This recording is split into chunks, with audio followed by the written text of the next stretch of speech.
మా కదంబమాల సభ్యులకి, యూట్యూబ్ వీక్షకులకి స్వాగతం అండి. మనం ప్రతి ఆదివారం చెప్పుకునే కథల్లో భాగంగా ఈరోజు ఈ కథ. కథలోకెళ్ళే ముందు మీకు మేము చేసే వీడియోలు, చెప్పే కబుర్లు, స్కిట్స్, డాన్స్‌లు, పాటలు, కథలు అన్నీ నచ్చితే లైక్ చేయండి, షేర్ చేయండి, సబ్స్క్రైబ్ చేయండి. చేస్తారు కదూ! మరింక కథలోకి వెడదామా? ఉదయం 7 గంటలవుతోంది. అప్పుడే వాకింగ్‌కి వెళ్ళొచ్చి, వరండాలో పడి ఉన్న న్యూస్ పేపర్ తీసుకొని ఇంట్లోకి వచ్చి కుర్చీలో కూర్చున్నాను. నేను రావడం చూసి మా ఆవిడ కాఫీ కప్‌తో వచ్చింది.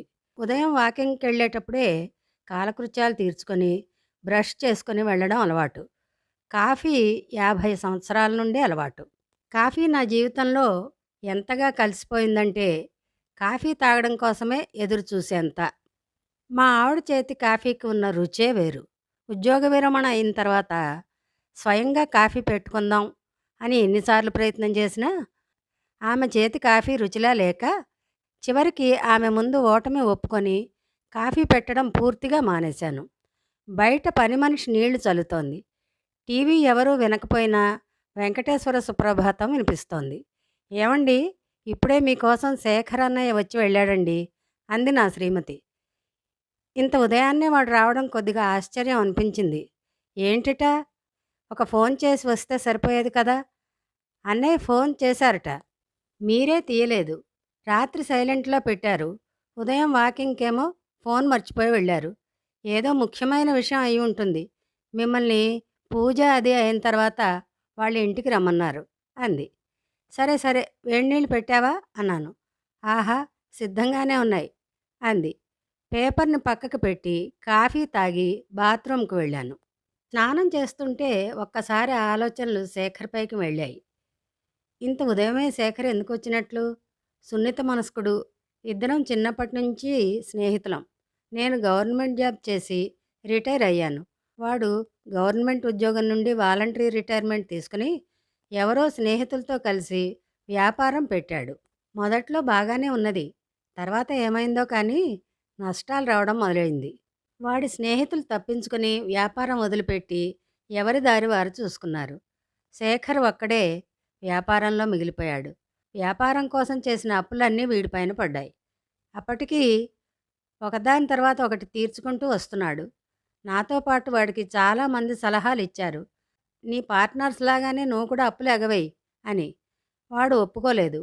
నన్ను నమ్మి కొంతమంది అప్పులు ఇచ్చారు. వాళ్ళను మోసం చేయడం కంటే చావడం నయం అని వాడి వాదన. నిజాయితీగా నిలబడి వ్యాపారం కంటిన్యూ చేస్తున్నాడు.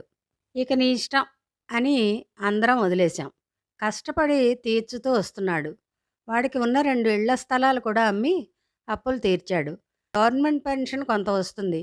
కష్టజీవి, నిజాయితీపరుడు, ఈ కాలంలో ఉండాల్సిన వాడు కాదు. ఇవి వాడి బిరుదులు. ఈలోపు స్నానం అయిపోయింది. నాకు ప్రతిరోజు ఉదయం పూజా కార్యక్రమాలు 1 గంట చేయటం అలవాటు. అలాంటిది అరగంటలోనే పూజ ముగించుకొని శ్రీమతి ఇచ్చిన వేడివేడి ఇడ్లీలు తిని శేఖర్ ఇంటికి వెళ్ళాను. శేఖర్ అపార్ట్మెంట్లో ఉంటున్నాడు. ఉద్యోగంలో ఉన్నప్పుడే ఈ అపార్ట్మెంట్ కొనుక్కున్నాడు. చివరకు వాడికి మిగిలిన ఆస్తి ఇదొక్కటే. శేఖర్ నా కోసమే ఎదురు చూస్తున్నట్టున్నాడు. నేను రాగానే ఎదురొచ్చి ఇంట్లోకి తీసుకుని వెళ్ళాడు. ఏమైందిరా, ఉదయమే వచ్చావట అన్నాను. ఏమీ లేదు అన్నయ్య గారు. శేఖర్ భార్య కమల చెప్పబోతుంటే శేఖర్ అరచేతిని అడ్డుగా పెట్టి ఆపాడు. నేను చెప్తాగా అన్నట్లు. నువ్వు వెళ్ళి కాఫీ తీసుకురా అన్నాను. కమల లోనికి వెళ్ళింది. పృథ్వీతో మాట్లాడానురా శేఖర్ అన్నాడు. పృథ్వీ శేఖర్ కొడుకు. అమెరికాలో ఉంటాడు. దేని గురించి అన్నాను నేను. అదేరా, 2 లక్షలు అర్జెంట్ అవసరం వచ్చింది అని చెప్పా అన్నాడు. అవును చెప్పావు, గుర్తుకు వచ్చింది అన్నాను. మనము డబ్బులు ఇవ్వాల్సిన ఆవిడ కూతురు పెళ్ళిరా. 2 నెలల నుండి తిరుగుతోందిరా. పాపం అనిపించింది. అన్ని చోట్ల ప్రయత్నం చేశానురా, ఎక్కడా దొరకలేదు. చివరికి పృథ్వీ సర్దుతాడేమో అని అడిగానురా. ఏమంటాడు ఆసక్తిగా అడిగాను. వాడి దగ్గర లేవంట. ఇప్పటికే చాలా ఇచ్చాడంట. ఇంకా ఇవ్వడంట. అప్పుడే కమల కాఫీ కప్పులతో వచ్చి సంభాషణ మధ్యలో, వాడు అలా అనలేదు అన్నయ్య గారు, నా దగ్గర లేవు నాన్నగారు అన్నాడు. ఈయనగారే కన్న కొడుకుని పట్టుకుని నీ చదువుకు అంత ఖర్చు పెట్టాను, నిన్ను అమెరికా పంపడానికి 25 లక్షలు ఖర్చయింది అంటే వాడు, నేను చాలా ఇచ్చాను నాన్నగారు అన్నాడు. శేఖర్ ఏదైతే ఏమిటి, అర్థం అదే కదా. నేను మా కుటుంబానికి, మా నాన్నకు ఎంత చేశాను. కమల, వాడు చేస్తాడులెండి. ఇంకెప్పుడు నేను చచ్చిన తర్వాత. ఏమిటండి ఆ మాటలు? కల్పించుకోకపోతే ప్రవాహం ఆగేట్టు లేదు. సరే శేఖర్, ఇప్పుడు ఏం చేద్దాం అనుకుంటున్నావు? కమల, ఈ ఇల్లు అమ్మేద్దాం అనుకుంటున్నారన్నయ్య. నేను ఒప్పుకోవటం లేదు. అన్నీ అమ్మేశారు. ఉన్న ఈ నీడ కూడా పోతే చెట్టు కింద ఉండాల్సి వస్తుంది అంది కమల గద్గద స్వరంతో. రాత్రంతా ఆయన నిద్ర కూడా పోలేదు అన్నయ్య గారు. నేనే ఆయన బాధ చూడలేకపోతున్నాను అంది. మీ సలహా తీసుకుందామని ఉదయాన్నే మీ ఇంటికి వచ్చారు అంది కమల. ఏమి చెప్పాలి? కమల వాదన సబబుగానే ఉంది. ఉన్న ఒక్క ఇల్లు పోతే చెట్టు కింద ఉండాలి. డబ్బులు కట్టకపోతే శేఖర్ పరువు పోతుంది. నాకు ఏం చెప్పాలో బోధపడలేదు. మరికొంత సమయం ఆమెను అడగమని, ఈలోగా ఏదో ఒక పరిష్కారం దొరక్కపోదని శేఖర్తో చెప్పి కొద్దిసేపు మాట్లాడి ఇంటికి వచ్చాను. కొడుకు కొడుకు అనుకుంటాం, కానీ శేఖర్ ఇన్ని ఇబ్బందుల్లో ఉంటే పృథ్వీ డబ్బులు పంపనన్నట్ట అన్నాను. నా శ్రీమతి, అయ్యో పాపం, కొడుకు అలా చేయడం ఏంటండి అంది. ఏం చేస్తాం, కలికాలం. పిల్లల కోసం మనం పాకులాడడమే కానీ పిల్లలు తల్లిదండ్రులపైన అంత ప్రేమ చూపడం లేదు అంది నిష్ఠూరంగా. డబ్బులు సర్దుబాటు చేద్దామంటే మనము అంతంత మాత్రమే కదా అన్నాను నా శ్రీమతితో. వారం గడిచిపోయింది. నా పనిలో పడిపోయాను. ఉదయాన్నే పిడుగులాంటి వార్త. రాత్రి నిద్రలోనే శేఖర్ చనిపోయాడు. నేను నా భార్య ఇద్దరము శేఖర్ ఇంటికి వెళ్ళాము. శేఖర్ భార్యను కలిశాము. ఎలా జరిగింది అడిగాను నేను. రాత్రి మామూలుగానే భోజనం చేసి పడుకున్నారు అన్నయ్య గారు. ఉదయాన్నే 6 గంటలకు నిద్ర లేస్తారు.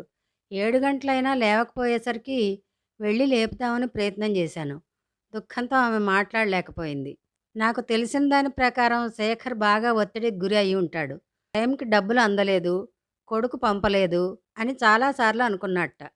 డబ్బులు అప్పు ఇచ్చిన ఆమె గట్టిగా మాట్లాడి వెళ్ళిందట. ఆ బాధను భరించలేకపోయి ఉంటాడు అనుకున్నాను. ఏదైతే ఏమి గాని, నిజాయితీగా సున్నితంగా ఉన్నదానికి ఫలితం చావు. శేఖర్ మరణం నన్ను బాగా కుంగదీసింది. సంవత్సరాల స్నేహం వాడితో. సమయానికి ఆదుకోలేకపోయాను. కళ్ళు మూసినా తెరిచినా వాడే గుర్తుకు వస్తున్నాడు. 2 రోజుల తర్వాత శేఖర్ కొడుకు అమెరికా నుండి వచ్చాడు. కార్యక్రమాలన్నీ చకచకా జరిగిపోయాయి.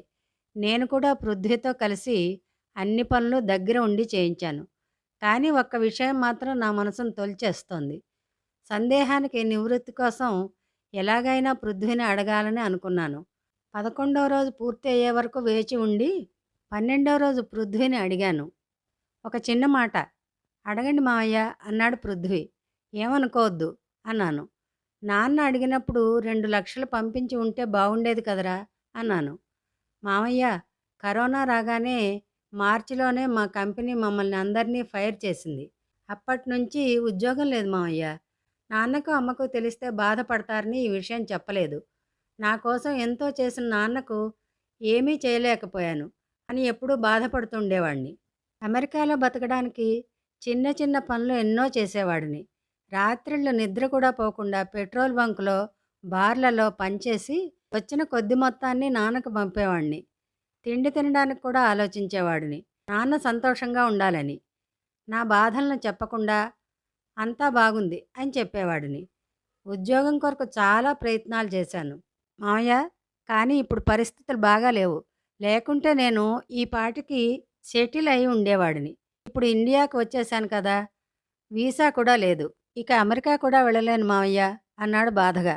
నాకు గొంతులో నుండి మాటలు రావడం లేదు. మరి అక్కడే ఉండి ఏదో ఒక జాబ్ వచ్చిన తర్వాత వస్తే సరిపోయేది కదరా చిన్నగా అన్నాను. నాన్న అంటే నాకు ప్రాణం మావయ్య, అందుకే ఇక అక్కడ ఉండలేకపోయాను. నాన్న కంటే నాకు ఏదీ ముఖ్యం కాదుగా మావయ్య.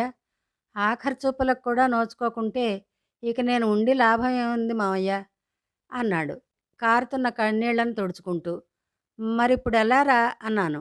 ఇక్కడే ఏదో ఒక జాబ్ చూసుకుంటాను మావయ్య, ఉన్న అమ్మనైనా జాగ్రత్తగా చూసుకుంటాను అన్నాడు బాధ నిండిన గొంతుతో. అయ్యో, ఎంత పొరపాటుగా ఆలోచించాను, ఎంత అపార్థం చేసుకున్నాను. శేఖర్ కొడుకు బంగారం. మనమే వాడిని సరిగ్గా అర్థం చేసుకోలేదు. వయసులో చిన్నవాడైనా ఎంత పెద్ద మనసు వాడిది. వాడి సంస్కారాన్ని చూసి చిన్నవాడైనా వాడికి చేతులెత్తి మొక్కాలనిపించింది. ఇంకా ఏమీ మాట్లాడలేకపోయాను. మాటలు రాక నా గొంతు మూగబోయింది. నా మనసులో బాధను కళ్ళు దాచలేకపోయాయి. అప్రయత్నంగా నా కళ్ళు వర్షించాయి. అదండి కథ. ఒక్కొక్కసారి ఎంత ప్రాణ స్నేహితులైనప్పటికీ ఆదుకోలేని విపత్కర పరిస్థితుల్లో బాధపడ్డం తప్ప ఏం చేయలేని పరిస్థితి. స్నేహానికి విలువిచ్చే మంచి కథ ఇది. మరొక వీడియోతో త్వరలో కలుద్దాం.